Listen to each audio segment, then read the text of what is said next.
샬롬 반갑습니다. 반갑습니다. 네, 반갑습니다. 아까 제가 광고 시간에 그 성탄 나눔에 대해서 잠깐 소개를 해드렸는데요. 여기에 얽힌 좀 간증을 하나 나누고 시작하고 싶어요. 뭐 하던 대로 성탄 직전 주일날 성탄 예배를 드리고 성탄절 어간에는 소외받는 이웃들과 기쁨을 나누는 게 아기 예수의 탄생을 기뻐하는 교회의 자세인 것 같아서 그렇게 이제 기획을 해 왔었거든요. 올해는 어떻게 할까 고민을 하다가 네 가지를 생각했죠. 먼저 구청이나 동주민센터를 통해서 지역사회에 어려운 이들의 소요가 있다면 돕는 거. 두 번째로는 아까 사진에서 다 보여드린 것들인데 행동하는 양심이라는 단체를 통해서 사회에서 가장 없는 노숙인 분들께 크리스마스 선물, 그들도 기뻐할 수 있음을 좀 나누고 싶어서요.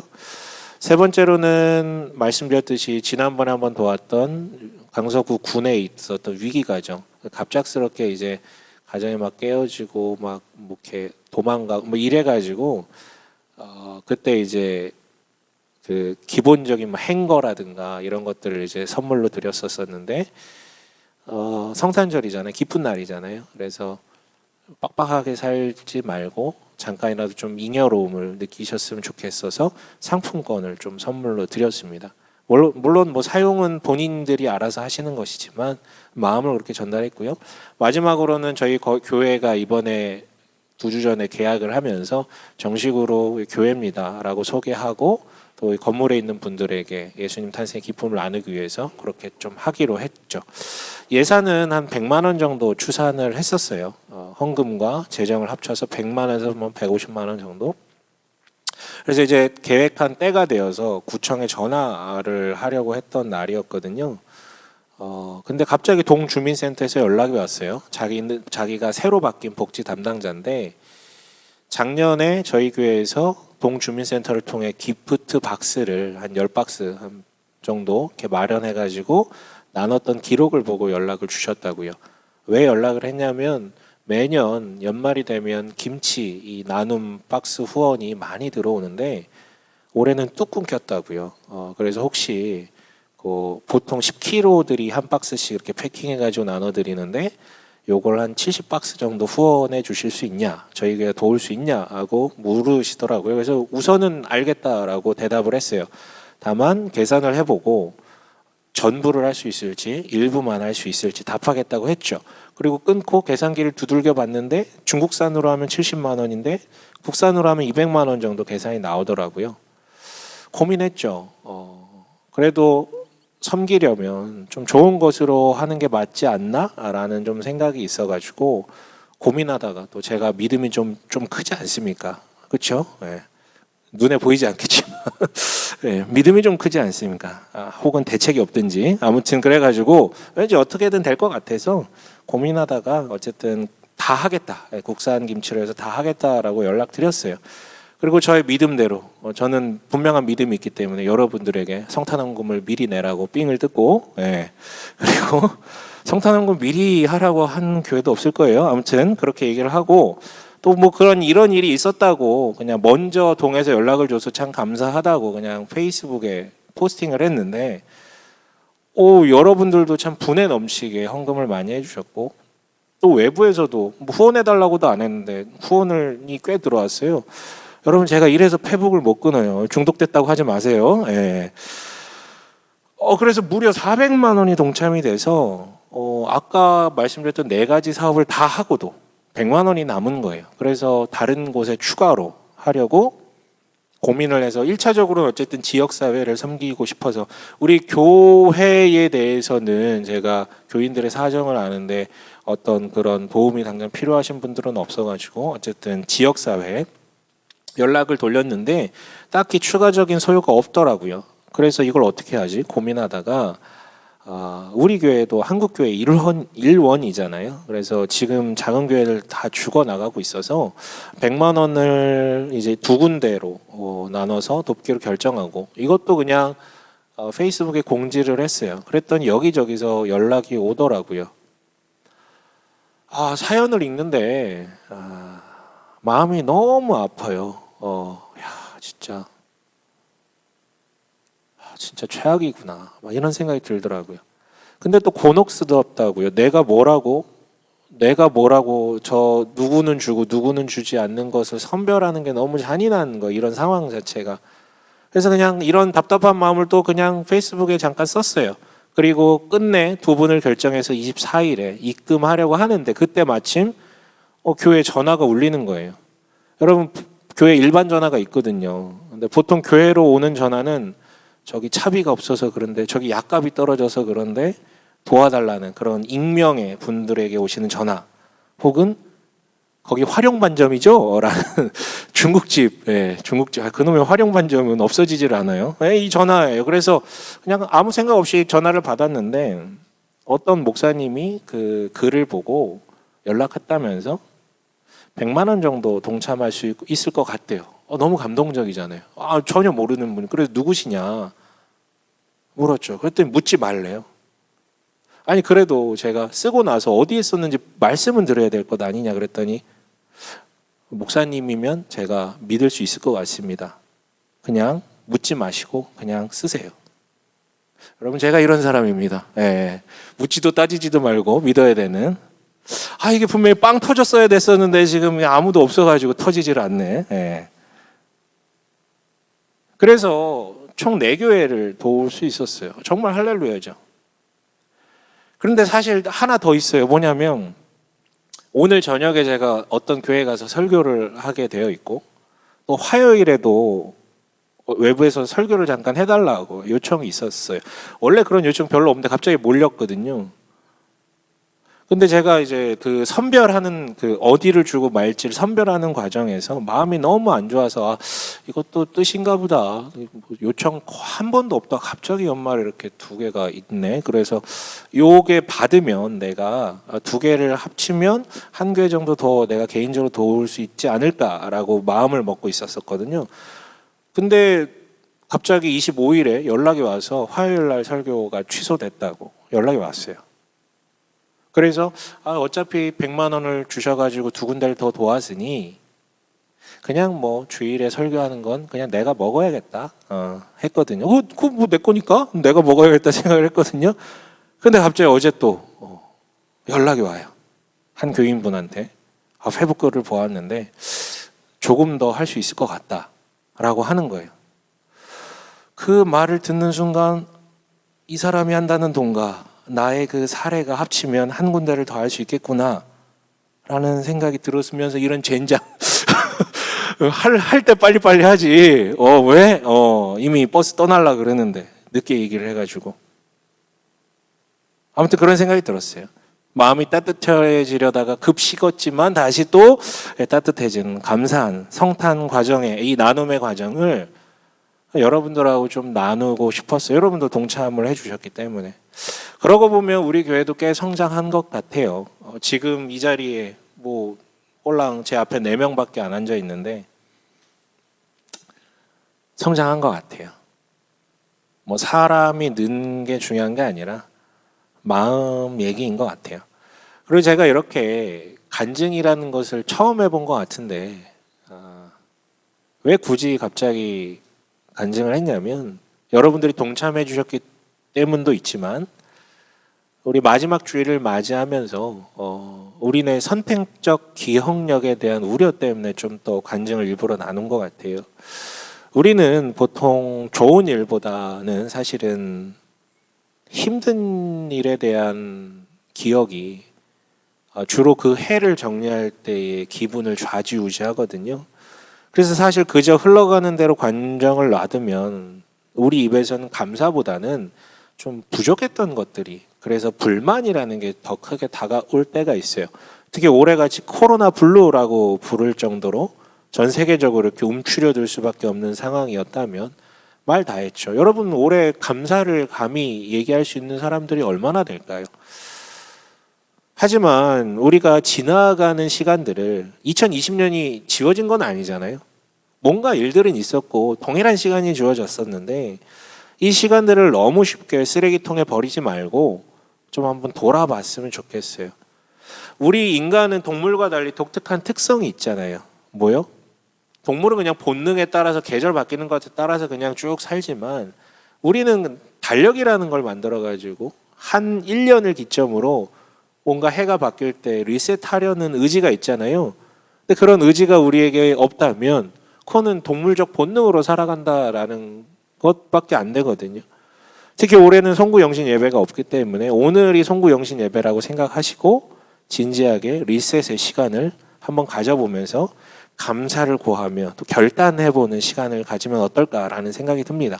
지난주 우린 누가복음 2장 중반부를 보면서 아기 예수님을 데리고 한 40일 정도, 태어난 지 40일 정도 되는 아기 예수님을 데리고 정결례를 드리기 위해, 정결 의식, 제사를 드리기 위해서 예루살렘에 올라가 시몬과 안나를 만났던 사건을 나누었어요. 그의 부모가 그 아기 예수를 데리고요. 그 본문과 이어지는 오늘 본문은 그 정결례를 다 마치고 예루살렘에서 다시 고향인 갈릴리 지역에 있는 나사렛으로 돌아왔다는 사실로 시작을 합니다. 자, 그리고 나서 40절은 이렇게 얘기를 하고 있죠. 40절 한번 읽어볼까요? 40절입니다. 시작. 아기는 자라나면서 튼튼해지고 지혜로 가득 차게 되었고 또 하나님의 은혜가 그와 함께하였다. 네, 40절은 아기 예수, 40일 된 아기 예수가 어떻게 보면 우리 본문에 12살짜리 예수님 나오잖아요. 그 아기에서 소년 예수로 성장하는 과정을 한 문장으로 함축해서 표현하고 있는데 각각의 표현에 주목해 볼 필요가 있어요. 첫 번째는 튼튼해지고라고 설명을 해요. 이거는 누가 봐도 신체적 성장을 의미하죠. 지혜로 가득 차게 되었고라고 표현되어 있는데 여러분 들어봤을 만한 헬라어인데 소피아가 쓰였어요. 이 소피아는 이 지적 지식만을 얘기하는 게 아니라 이 내면 정서적 의미도 포함하는 단어예요. 그러므로 지혜로 가득 차게 되었다라는 것은 아기 예수의 어떤 내적 성장을 의미하겠죠. 마지막으로 하나님의 은혜가 그와 함께 하였다라고 표현하고 있는데 간단히 말하면 영적 성장이라고 이해하시면 좋을 것 같아요. 왜냐하면 이 문구는 예수님 하나님이 은혜를 주심에 포커스가 아니라 예수의 성장에 보다도 초점이 맞춰진 표현이거든요. 근데 재밌는 건 이 40절의 내용이 똑같이 반복되는 문구가 마지막에 한 번 더 나온다는 거예요. 52절도 함께 읽어볼게요. 시작. 예수는 지혜와 키가 자라고 하나님과 사람에게 더욱 사랑을 받았다. 네, 앞에 40절은 아기에서 소년으로 성장하는 것을 한 문장으로 정리했다면 이번에는 소년에서 어른이 되어가는 과정을 함축적으로 한 문장으로 정리하고 있는데 40절과 똑같죠. 지혜가 자라고라고 표현하고 있는데 앞에서 얘기했던 소피아예요. 키가 자라고라고 얘기했는데 이거 신체적 성장을 의미하죠. 또한 하나님과 사람에게 더욱 사랑을 받았다라고 하는데 여기 사랑이라고 번역된 헬라어가 뭐냐면 앞서 40절에서 하나님의 은혜라고 했을 때의 은혜와 동일한 헬라어 단어예요. 왜 이렇게 번역을 했는지는 모르겠지만 어쨌든 이것 역시도 영적 성장을 의미하죠. 물론 하나 다른 점이 있어요. 뭐냐면 사람에게도 사랑을 받았다. 사람에게도 은혜를 받았다라는 표현이 이제 덧붙여져 있는 거예요. 이를 통해서 관계적 성장도, 그러니까 소년에서 성인이 되는 과정 중에 관계적 성장도 이루어졌음을 알리고 있죠. 여러분 결국은 인간 성장의 발달 단계를 그대로 따르고 있는 거예요. 그런데 보세요. 비슷한 문구가 문단의 앞과 뒤로 반복되고 있잖아요. 반복이라는 건 결국 성경이 그만큼 강조하고 싶다는 뜻이겠죠. 뭘 강조하고 싶은 것입니까? 지난주 본문이 예수님이 메시아시다. 즉 예수님의 신성을 강조하고 있다면 오늘 이어지는 오늘 본문은 예수께서 또한 참된 인간이시다라는 것을 이야기하고 있는 거예요. 동시에 우리는 역으로도 생각해 볼 수 있죠. 뭐요? 인간이란 이처럼 이와 같은 영역들, 신체, 정서, 지적인, 영적인 이런 영역들에 있어서 성장의 과정을 거치는 존재임을 우리가 확인할 수 있어요. 창세기에서 나눈 표현대로라면 하나님의 형상이라는 것은 이런 성장을 통해서 이루어지는 존재라고요. 다시 말하면 신체적, 지적, 정서적, 영적 그리고 관계적 성장이 이루어져야 그게 인간이라는 것이죠. 물론 의문이 들죠. 아니 신체적 성장은 20살 지나면 안 이루어지는 것 아닙니까? 멈추는 것 아닙니까? 아니요, 여러분, 성장합니다. 가만히 자신의 손을 자기 배 위에 잠깐 올려놔 보세요. 그리고 한 바퀴 이렇게 둘러서 만져보면 그 러브 핸들에 손을 얹어보면 제 말이 진실임을 알 수 있죠. 여러분, 그렇죠? 20살 이후로도 우리의 몸은 성장하고 있습니다.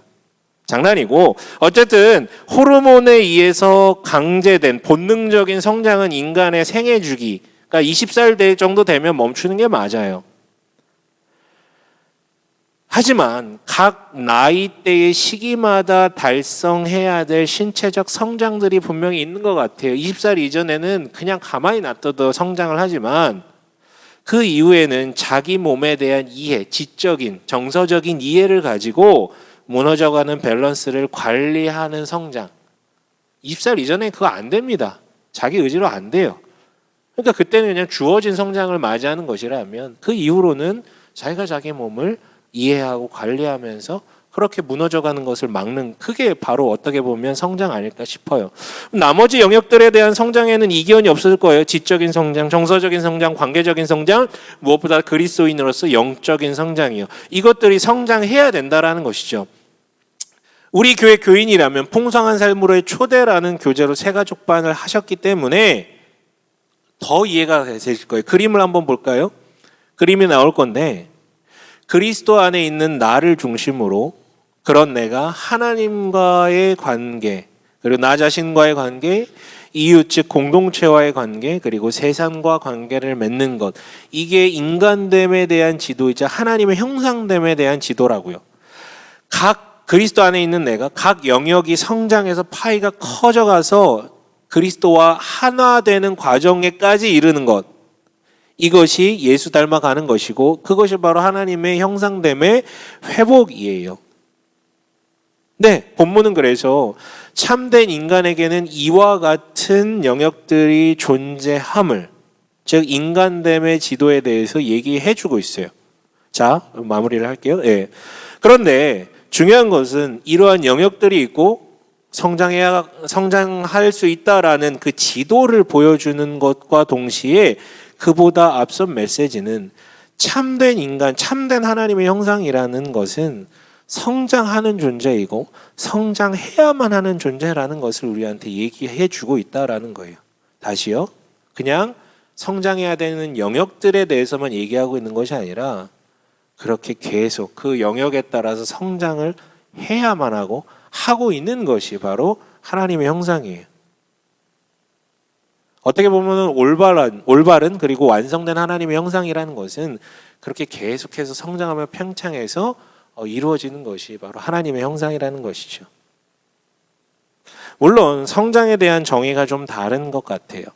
우리에게 익숙한 성장이라는 말의 정의는 세상이 말하듯 숫자로 표기되어야만 인정될 수 있는 것이에요.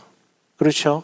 지적인 성장은 시험 점수로 증명이 돼야 되고, 정서적인 성장은 체크리스트를 통해서, 관계적인 성장은 웃기게도 요새는 팔로워 숫자, 사회적, 그러니까 대면하는 관계가 아니라 온라인상의 그 숫자로 관계적 성장이 증명되는 것 같고, 영적 성장 역시 숫자로 평가되죠. 뭔가의 참여 횟수나 액수로요. 여담이지만 교회 성장도 사실 마찬가지로 숫자로 평가받잖아요. 제가 숫자를 무시하지 않습니다. 숫자는 정직한 거예요. 그리고 무시할 필요도 없어요. 하지만 성경이 말하는 성장은 그게 앞서지 않는다라는 거예요. 성경이 말하는 성장은 그저 예수 닮아가는 것이에요. 때문에 기독교적인 성장은 숫자를 통해서 혹은 합격, 불합격으로만 얘기해지는 성취가 아니라, 기독교적인 성장이라는 것은 당신이 얼마나 하나님의 형상에 가까워졌는가, 원래는 하나님의 형상을 잃은 상태인데 얼마나 하나님의 형상에 가까워졌는가, 즉 회복에 있는 것이지, 기독교적인 성장은 숫자에 있지 않다라는 것, 성취에 있지 않다라는 것을 꼭 기억했으면 좋겠어요. 만약에 당신이 누군가의 신앙을 바라볼 때, 누군가의 신앙적 성숙이나 성장을 평가할 때 숫자나 성취를 묻는다면 뭔가 접근이 잘못됐다라는 것이죠. 자, 그렇다면 우리 그리스도인의 신앙적 성장이라는 게 도대체 어떻게 가능할까요? 어떻게 성장할 수 있습니까, 우리는? 그 얘기를 좀 해보고 싶은데요. 본문에 재미있는 에피소드가 있어요. 그렇죠? 이거 사복음서 중에 유일하게 예수님의 성장 과정에 대해서 나온 유일한 본문이 지금 누가복음 2장이거든요. 예수님께서 12살 되던 해의 일이에요. 그 12살 되던 해에 매년 이루어지는 그 유월절 전통을 관습에 따라 지키기 위해서 예수님의 가족들이 다 예루살렘으로 나아갑니다. 거기에서 유월절은 보통 일주일 지켜요. 신앙 없는 사람들은 가지도 않지만 가도 하루 이틀 머물다 오는데 이분들이 일주일 내내 있다 왔어요. 그리고 다시 고향 나사렛으로 돌아가는 길이었는데 하루가 지났어요. 근데 하루가 지난 뒤에 엄청난 문제를 발견합니다. 뭡니까? 예수가 없어요. 12살 난 예수가 만으로 12살이겠죠. 중학교 1, 2학년 정도 될 텐데 예수가 없는 거예요. 문득 이 부모는 정신이 나갔나라는 생각이 들겠죠. 어떻게 자기 애를 놓고 다녀. 근데 이상한 건 아니에요. 유월절은 모든 유대인의 절기이기 때문에 다 함께 움직여요. 그리고 보통 같은 지역에는 친인척들이 함께 살거든요. 보통 함께 움직여요. 대집단이면 수백 명이 같이 움직이는 거예요. 그렇기 때문에 다 아는 집들이잖아요. 이 집에서 저 집 애들은 막 뛰어다니면서 놀고 저 집에 가서 자고 막 그러는 거예요. 그런 분위기인 거예요. 그러니까 이런 것만 봐도 뭐 다른 집에 있었겠거니라고 생각했을 가능성이 많죠. 이 부모가 이상한 게 아니라는 거예요. 어린 예수님 역시도 왕따거나 히키코모리가 아니에요. 그러니까 다른 집 애들하고 여기저기 뛰어다니면서 놀던 분이에요. 어쨌든 이 사실을 알게 된 확인한 부모는 급히 예루살렘으로 역주행해 가면서 아들을 찾는 것이죠. 근데 이집듯이 뒤져도 없어요. 그래서 계속해서 가다 보니까 어디까지 가요? 예루살렘 성전까지 갑니다. 그런데 거기서 율법 선생들과 대등하게 토론하고 있는 예수를 발견하게 돼요.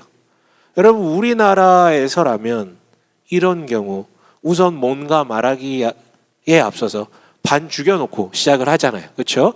근데 그렇지 않은 것만 봐도 얼마나 예수님의 부모가 훌륭했는지 알 것 같아요.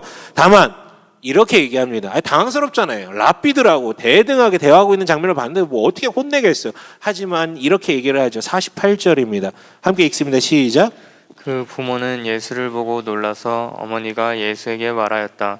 얘야, 이게 무슨 일이냐? 내 아버지와 내가 너를 찾으려고 얼마나 애를 태웠는지 모른다. 다행이지만 약간 질책하는 어투. 너 왜 여기 있냐 이거죠. 왜 여기 있냐. 그런데 이 발언 앞에 소년 예수가 이렇게 대답합니다. 49절 함께 읽어볼게요. 시작. 예수가 부모에게 말하였다. 어찌하여 나를 찾으셨습니까? 내가 내 아버지의 집에 있어야 할 줄을 알지 못하셨습니까? 네, 여러분, 내가 어찌하여 날 찾았습니까? 내가 내 아버지 집에 있어야 될 줄 몰랐습니까? 여러분, 소년 예수는 왕따나 히키코모리는 아닌데 분명히 인성에 문제는 있는 것 같아요. 그렇죠? 여러분, 사실 이 49절의 소년 예수의 대답은 복음서의 주요 주제인 예수가 바로 메시아가 맞다라는 것에 대한 증언이 되어요. 즉, 이 예수는 어려서부터 본인의 정체성, 즉 신적 정체성을 어느 정도 인지하고 있었다라는 것에 대한 증거가 되는 것이죠. 다만 뒤에 51절에 이런 표현이 나오죠. 돌아가서 어떻게 했다고요? 순종하면서 지냈다라고요.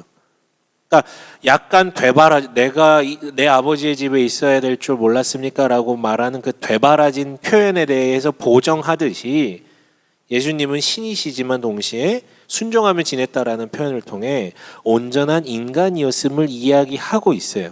이처럼 성경은 예수님의 온전한 신성과 온전한 인간성을 양면을 다 이야기해요. 그래서 우리는 이것을 믿음으로 받아들이지만 이것이 어떻게 가능한가에 대해서는 사실은 이게 어떻게 가능하지? 어떻게 구현되는 것이지? 알 수 없어요. 마치 동그란 삼각형이라는 표현처럼 우리가 알 수 없는 신비적 영역입니다. 저는 오늘 이 신학적 지식을 나누고 싶은 게 아니라 바로 이 49절의 표현이 그저 그냥 신학적 표현으로만 의미로만 다가오지 않고 특히 오늘 이 한 해를 마무리하는 이 시점에 마지막 주일 설교를 준비하는 제게는 훨씬 감상적으로 다가오더라고요. 내가 내 아버지 집에 있어야 할 줄을 알지 못하셨습니까? 어찌하여 묻습니까? 내가 내 아버지 집에 있어야 할 줄을 알지 못하셨습니까? 올 한 해를 돌아보며 이게 사실은 내 고백이 되어야 하지 않았었나라는 생각이 마음을 후려치더라고요. 신학적 지식이 아니에요. 그냥 이 문구가 제 마음을 후려쳐요. 저만 그런 것 아니겠죠? 여러분, 우리 매주 고백하죠. 아까도 고백했잖아요. 뭐라고요? 하늘에 계신 우리 아버지라고요. 아버지의 나라가 오게 하시며 라고요. 여러분 보세요. 마리아가 묻습니다. 뭐라고 묻습니까? 이거 원어를 직역한 것은 아니고 그냥 제 마음이 그냥 제 마음대로 해석한 것인데, 드디어 예수를 찾는 마리아가 묻죠. 너 왜 도대체 여기 있냐고. 왜 거기 있냐고요. 너는 왜 거기 있냐고요. 사실 여러분, 세상이 우리한테 끊임없이 묻는 질문의 변주잖아요. 너는 어쩌다가, 너는 왜 거기에, 너는 어디에 소속되어 있, 너는 어디에 머물려고 하냐고요. 너는 왜 거기 있냐고요. 결국은 마리아가 물었던 그 질문의 맥락은 다르지만 비슷해요. 너는 왜 거기 있었느냐? 너는 왜 거기 있으려고 하느냐? 그게 정체성이든 가치이든 어느 집단의 소속이든 관계이든 어떤 성취이든, 내 거기가 가족이든 직장이든 연인이나 부부관계든 공부하는 곳이든 여가를 즐기는 곳이든 봉사하는 곳이든 상관없이 우리가 하나님의 자녀라면 사실은 왜 거기 있느냐, 왜 거기 있으려고 하느냐라는 질문에 대해서 우리는 이렇게 대답해야죠. 내가 내 아버지에 있는 것이 당연합니다. 내가 내 아버지 집에 있어야 하는 게 당연하지 않습니까? 여러분, 여기 나온 아버지의 집이라는 표현을 당시 기준대로 예루살렘 성전으로 이해할 필요는 없죠. 우리에겐 더 이상 성전 없습니다. 그렇죠? 성전 없어요. 교회라는 곳조차 예배당이지 그저 의미를 부여한 공간일 뿐 신성한 곳 아니에요.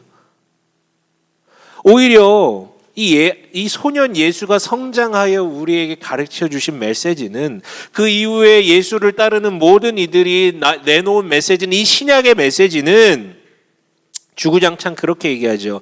네가 그분을 아버지로 받아들였다면 이미 너의 안에, 너 속에 아버지의 집이 지어졌고 성령께서 그 집에 거하고 계신다라고요. 여러분, 어쩌면 그래서 코로나는 은혜일 수도 있어요. 눈에 보이는 교회라는 공간을 강제적으로 지어버리며 도대체 네 마음 가운데 아버지의 집이 있느냐? 그렇다면 넌 거기서도 예배를 드릴 수 있다라는 것을 우리한테 깨우치게 만드는 아주 강력한 철퇴거든요. 순기능적 역할이 있어요, 우리 신앙에. 여러분, 앞에서 물었었죠. 그렇다면 이런 영역들이 있는데 이 영역들에 있어서 우리가 어떻게 성장할 수 있냐고요. 그게 어떻게 가능하냐고요. 어떻게 해야 우리가 하나님의 형상으로 회복할 수 있냐고요. 답은 이미 나와 있죠. 예수께서 성장할 수 있었던 것은 처음과 마지막에서 얘기하듯 그 중간에 내 아버지에 있어야 하는 것을 당연함으로 받아들였던 분이었기 때문에 하나님과 사람에게도 지혜와 신체적 성장이 가능했었습니다. 맞아요, 여러분. 그리스도인의 성장이라는 것은 성전이라는 어떤 특정한 신성한 공간 혹은 교회라는 공동체적 자리만이 아니라 지금 당신이 있는 그 자리로부터 시작합니다. 당신 안에 이미 아버지의 집이 있다면 당신이 있는 그 자리로부터 시작한다라는 거예요. 지금 랜선을 통해서 보고 있는 그 집, 그 자리, 그 관계로부터, 그 직장으로부터 시작한다라는 거예요. 당신 안에 아버지의 집이 있다면.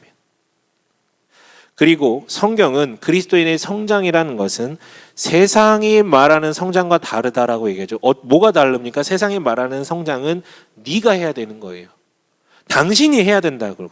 하지만 그리스도인의 성장이라는 것은 네 안에 아버지의 집이 있다면 그 안에 계신 아버지께서 일하심으로 이루어지는 것이 그리스도인의 성장이라고 얘기하고 있습니다. 더 간단히 얘기하면 당신이 정말로 아버지의 아버지 되심을 믿는다면 성장은 당연한 것이라고요. 당연하게 성장이 이루어진다라고요. 그게 성장의 유일한 동력이자 이유입니다. 그렇다면 물어볼게요. 지금 당신은, 지금 나는 아버지의 집에 머물고 있습니까? 아니, 당신 안에 아버지의 집이 분명히 있습니까? 누군가 당신에게 너 왜 거기 있어? 라고 물어볼 때 너는 왜 그 일을 하고 있어? 왜 그 관계가 가운데 있어? 왜 그렇게 누리고 있어? 라고 얘기할 때 내가 내 아버지의 집에 머무는 것이 당연합니다. 라고 대답하실 수 있습니까? 아니면 내가 한 건데? 내가 원해서 거기 있는 건데? 라고 대답하시겠습니까? 여러분, 부끄럽죠? 누구도요, 이런 질문 앞에 지금 우리 소년, 12살 날 소년 예수처럼 당당하게 말할 수 없을 거예요. 내가 내 아버지에 있는 것이 당연한 것 아닙니까? 라는 이 당당함이 우리에게서 드러나기는 어려울 거예요. 그게 사실 정상이에요. 사실 역설적이게도 그 부끄러운 그 자리로부터 성장이 시작되는 것 아닐까요? 내가 내 아버지의 집에 머물지 않고 있구나. 내 아버지에 머물다라고 말하는 것이 당당하지 못하구나. 이미 내가 다른 집을 지어 버렸구나. 여러분, 이처럼 부끄러움을 인정하는 그 자리로부터 성장이 시작됩니다. 내가 만든 나의 집 혹은 세상이 나에게 만들어준 집에 거하고자 하는 그 안주하는 자세가 나를 지배하면 더 이상 우리에겐 성장은 없죠. 다만 생각해 볼 게 하나 있어요. 누가복음 9장에 보면 재미있는 사건이 하나 나오는데요. 베드로가 이런 실수를 저지릅니다. 변화산이라고 불리는, 예수께서 본인의 사명을 얘기하시기 직전에 변화산 사건이라는 게 등장하거든요. 뭐냐면 예수님께 갑자기 광채가 나면서 그 예전의 구약의 그 대표적인 인물인 엘리야와 모세가 등장해. 누가 봐도 저건 엘리야고 누가 봐도 저건 모세인데 갑자기 등장하여서 그 빛나는 광채 속에서 예수님께서 그 두 사람과 대담하는 장면을 예수의 세 제자, 12제자가 아니라 세 제자, 가장 근거리 있었던 세 제자가 보게 돼요. 그래서 베드로가 외치죠. 주님, 이곳이 좋사오니 나 여기에 집을 짓겠사오니 여기서 우리 함께 삽시다. 이렇게 강변해요. 네, 여러분, 이런 경우처럼 누가 봐도 좋은 곳, 성공과 성취와 영광이 있는 곳에 집을 지으려는 경향이 우리 가운데 있어요. 베드로가 했던 것처럼 우리 가운데 있다고요. 좋은 곳에 집을 지어버리고 거기 머물러 버리겠다라고요. 다만 꼭 좋은 곳만 집을 짓지는 않더라고요. 별로 좋지 않은 환경과 조건과 상황, 그래서 죽겠다 하면서 여기서 떠나고 싶다라고 하면서도 그냥 거기 집 짓고 사는 사람들 은근히 되게 많습니다. 특히 영적인 부분에 있어서 내가 이렇게 살면 안 되는데, 내가 하나님 앞에 이러면 안 돼, 내가 그거 끊어내야 되는데, 내가 이거 문제인 거 알고 있는데 라고 하면서도, 벗어나야 된다는 거 알면서도 그냥 거기 살아요. 왜? 익숙해져 버려서. 너무 익숙하거든. 그냥 그렇게 사는 게. 이게 꼭 영적인 것만이 아니라 모든 정서적인 면이든 관계적인 면이든 심지어 신체적인 면이든 다 똑같잖아요. 내 몸뚱이 이렇게 살면 안 되는데 하면서도 그냥 그렇게 살잖아. 그게 편하니까, 익숙하니까. 건강치 못하다는 것 알면서도요.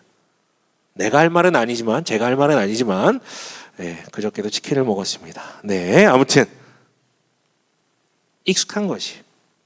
근데 여러분, 가만 보세요. 그게 좋은 것이든 그게 내 생각에도 안 좋은 것이든 계속 이런 식으로 그 자리에 집을 지어 가려는 것이 일반화됐다면 이게 우리의 본성임을 인정해야죠. 그게 좋은 곳이든 안 좋은 곳이든 집을 짓고 안주해 버리려는 것이 우리의 본성이라는 사실을 인정하고 확신할 때 뭔가 새로운 길이 열리는 것 아닐까요? 네, 우리는 그렇게 그게 좋은 곳이든 안 좋은 곳이든 그 자리에 집을 짓고 거기 살려고 하는 게 우리의 본성이에요. 그래서 세상은 우리한테 성장하려면 뭐 하라고 합니까? 뚜렷한 목표를 갖고 이 극기 뼈를 깎는 노력으로 그 집을 계속해서 무너뜨리고 더 큰 집, 더 성장하라고 말을 하죠. 집의 넓이를 넓히라고요. 여기서 말한 집이 공간 얘기가 아니라 품을 넓히라고요. 그런데 세상은 우리한테 자기개발 서적을 통해서 그렇게 얘기하죠. 목표를 분명히 하고 노력을 분명히 해서 그걸 이루라고요. 더 높은 것을 이루라고요. 그렇게 말하지만 실제로 세상의 성장은 어떻게 이루어졌습니까? 타고난 조건과 성격과 능력, 그리고 이미 주어진 환경에 의해서 이루어지는 게 사실 더 커 보일 때가 많아요. 잘 될 놈이 잘 되더라고요. 잘 될 놈이 잘 되고 잘 된 놈이 더 잘 되더라고요. 제가 볼 땐 그래요. 아닌 경우도 있지만. 하지만 그리스도인의 성장은 그런 것과 관계가 없어요. 이미 주어진 것과 관계가 없어요. 다만 너는 왜 거기에 있었는가? 너는 왜 거기 있으려고 하는가? 라는 질문이 찾아올 때 반응하는 것. 내가 내 아버지의 집에 있는 것이 당연한데 내가 왜 이 자리에 있었지? 라며 부끄러움을 누리고 반문을 하는 것. 그래서 어느새 나도 모르게 지어버린 그 집들을 깨부순 것, 그리고 앞으로도 또 그 집들은 계속 지어지겠지만 그걸 계속 깨부셔서 내 안에 계신 아버지의 집, 내 안에 계신 성령께서 일하실 공간을 만들어 놓는 것이 그리스도의 성장입니다. 계속해서 깨부수는 것. 그래서 나와 아버지의 집으로 향하려고 하는 것. 아니, 거기가 아니라 이미 여기에 아버지의 이 집에 있음을 확신하고 의뢰할 때 성장이 일어난다고요. 여러분, 다시 한번 물어볼게요. 나의 집은 어디입니까? 나는 왜 거기에 있습니까? 그리고 당신은 올 한 해 아버지의 집을 잘 찾아서 정말로 성장하셨습니까? 당신 성장하셨습니까? 2020년 코로나 탓하지 마시고요. 그런 면에서 말씀을 마칠게요. 그런 면에서 가급적 지금 올 한 해를 돌아보고 내년을 한번 그려보았으면 좋겠어요. 앞서 말한 네 가지 관계 있잖아요. 나는 그리스도 안에 있는지를 중심으로 해서, 정말 믿음이 있는지를 중심으로 해서, 믿음이 있다면 하나님과의 관계, 나 자신과의 관계, 공동체와의 관계, 세상과의 관계가 어떠했는지를 평가해 보세요. 올해. 부끄러워도 괜찮으면, 누구나 다 부끄럽죠. 평가하고 내년을 계획하셨으면 좋겠어요. 중요한 건 그리스도 안에 있을 때 모든 관계가 회복되고 성장한다라는 거예요. 그런데 단언컨대 제가 한마디 확신할 수 있는 것은 당신은 안 될 거예요. 물론 저도 안 될 거예요. 못 지킬 겁니다, 아마. 지금 계획을 한다고요. 해도. 저와 여러분을 무시하는 게 아니죠. 우리 교인들 가운데 초인은 없어요. 그리고 우리 교인만이 아니라 대부분의 인간들은 혼자서 잘 안 됩니다. 혼자서 되는 시기가 있을 수는 있어요. 모든 게 무너졌을 때 나라도 살아야 된다라는 심정으로. 하지만 사이코패스 아닌 이상은 우리가 혼자서 할 수가 없어요. 그래서 여러분, 주변 사람들과 오늘 계획하고 고민한 것들, 평가한 것들을 주변 사람들과 공유해 보세요. 그리고 서로 조언도 듣고, 너 작년에도 그 얘기하더니 올해도 또 그 얘기하냐? 좀 낮춰. 좀 기대를 낮춰. 뭐 이런 어떤 직설의 평가도 좀 받고, 위로도 받고, 그 사람이 알고 있으면 기도도 해줄 수 있고요. 조언도 해줄 수 있고요. 권면도 해줄 수 있고요. 여러분, 성전으로 올라간 것은 소년 예수만이 아니었어요. 소년 예수는 혼자 갈 수가 없어요. 그 길을. 누가 데리고 가십니까? 그 부모가, 그 길을 알고 있는 부모가, 예루살렘 성전이 어디 있는지를 알고 있는 그 부모가, 그 부모도 다른 이들과 함께 소년 예수의 손을 잡고 갔던 거예요. 예수께서 본인의 신적 정체성은 알았을지언정 예루살렘으로 가는 길은 가르쳐주지 않으면 몰라요. 그건 배워야 되는 거거든요. 마찬가지예요. 그의 부모가 손 잡고 갔기 때문에 하나님의 집으로 머물 수 있었던 것처럼 우리에게는 함께 가는, 그리고 나를 가르쳐주는 이들이 필요해요. 여러분, 세상에서 말하는 성장은 타고난 조건으로 스스로 홀로 어느 정도 이룰 수 있습니다. 그러나 그리스도인의 성장은 단언컨대 홀로 이룰 수가 없습니다. 선교지가 아닌 이상은요. 적절한 때에 적절한 사람이 함께 해야 성장하는 것이에요. 여러분 제가 미흡하지만 돕겠습니다. 또한 아직 부족하지만 감사하게도 저희 교회에도 좋은 교사들이 조금씩 세워져 가고 있어요. 좋은 공동체가 아직 미력하지만 세워져 가고 있어요. 여러분이 참여하시면 됩니다. 여러분 아버지의 집에 머물길 소망해요. 그리고 그게 당연하다라는 말이 우리의 심령을 통해서 나오길 원해요. 그래서 성장이 있길 바랍니다. 그러면 간단하게 얘기해서 좀 멋진 사람이 됩시다. 언제까지 그리스도인 하면은 그 좀 이상한 사람 생각나는 그런 시기로 가고 있잖아요. 그거 아니에요. 그리스도는 멋진 사람입니다.